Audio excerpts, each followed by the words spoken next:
Welcome back to the program. I'm now being joined by the head of the finance department at the Nasarawa State University, Dr. Uche Walike, for more on President Buhari's budget presentation to the National Assembly. Thank you for joining us on the program.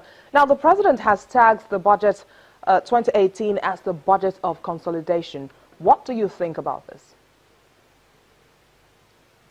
Yeah, let me start by saying that it is good that the proposal is being laid before the National Assembly earlier than what we had in 2015 and 2016. You recall the 2016 budget proposals were presented in December. That of 2017 proposals too was also done in December, and this time around we're having it in November. So it's the expectation that in line with the government's desire to align the financial year with the calendar year, that the legislators will be fast with it this time around and get the budget passed in good time. I also think the budget benchmarks that were used are realistic. Talking about the oil price at $45 per barrel. Of course, you know that as we speak, oil price is around is in excess of $60 per barrel. And if you look at the projections by reputable energy agencies, whether it's the Energy Information Administration or the International Energy Agency, you have all of them talking about an average of $50 per barrel, in the years to come. Of course, you know too that the present strong demand and the decline in drilling activity in the U.S., as well as the agreements with regard to output cuts, have all combined to bring this about. So I think with regard to oil price, we are having something that is realistic. But again, you also know that all along the issue hasn't been oil price. Even in the period when we had the decline in oil price, our budget oil price has always been in excess of reference budget price. The problem has always been with outputs. The outputs for 2018 budget is 2.3 million barrels per day. That is also where the challenge is going to come from, because from what we have seen in 2017, 2.2 million barrels per day. The same for 2016, we also used 2.2 million barrels per day. We never came near that. So that is where the challenge will be. The exchange rate of 305 naira, I think, is realistic. But it's also important to note that it does appear the government is beginning to also identify some of where the leakages are coming from.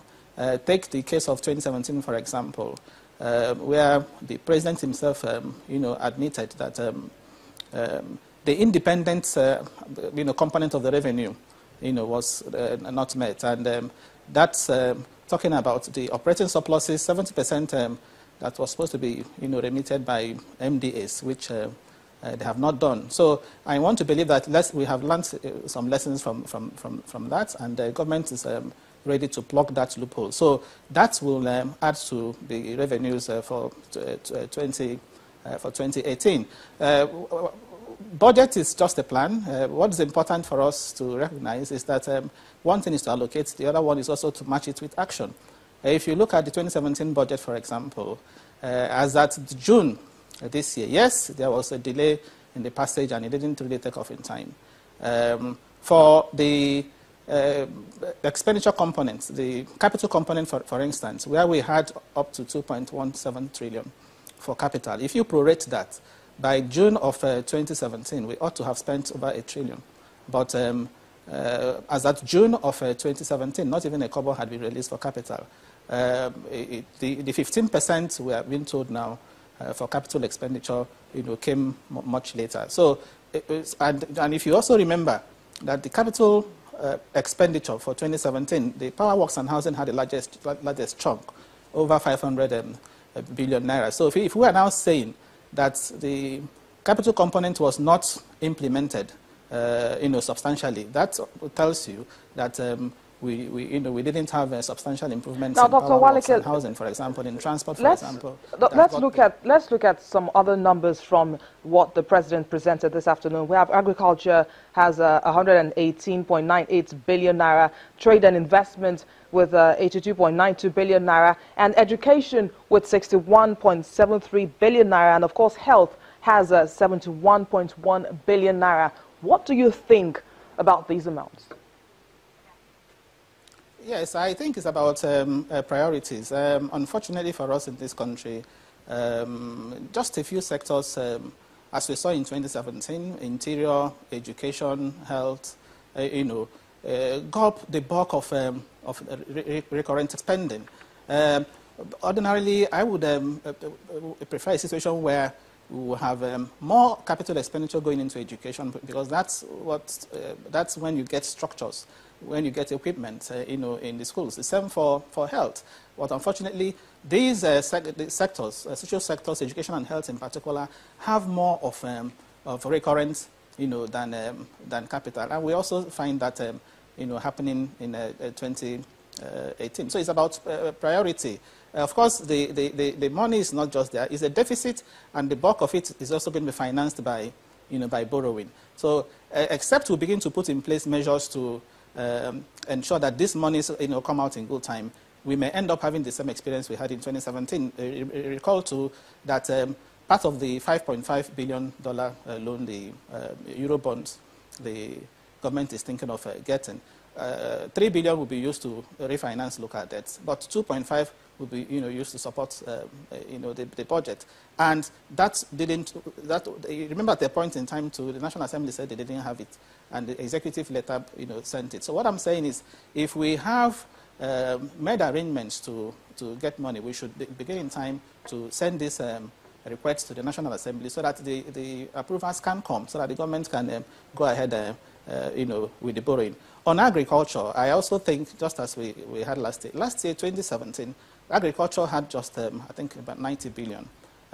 If you compare that to what we have now, it's just a slight increase. And if we are saying this is one area we really need to diversify, to shift away from oil, agriculture should be getting much more than it is getting. The same with even the social areas I mentioned, particularly education and health. They should be getting more. But as I said earlier on, it's about priorities. This money indeed, is, Dr. Walike. Yes, thank you very much. We'll just have to leave this conversation here. Thank you for joining us. Head of the Finance Department at the Nasarawa State University, Dr. Uche Walike. Now, some American scientists have discovered that people with malaria give off a distinctive breath print that could be used as a test for the disease. In a tropical medicine conference, these scientists tried out a crude prototype breathalyzer in Africa. The test was reasonably good at detecting cases in children, but needs developing to become a routine device. One of the odors it sniffs out is identical to a natural smell that attracts insects to spread malaria. Researchers from Washington University in St. Louis say pine trees and conifers emit these terpenes to summon mosquitoes and other pollinating insects. Although the test needs perfecting, it could offer a new, cheap and easy way to help diagnose malaria. And that's our program today. Thank you for watching. I am BC Adebayo.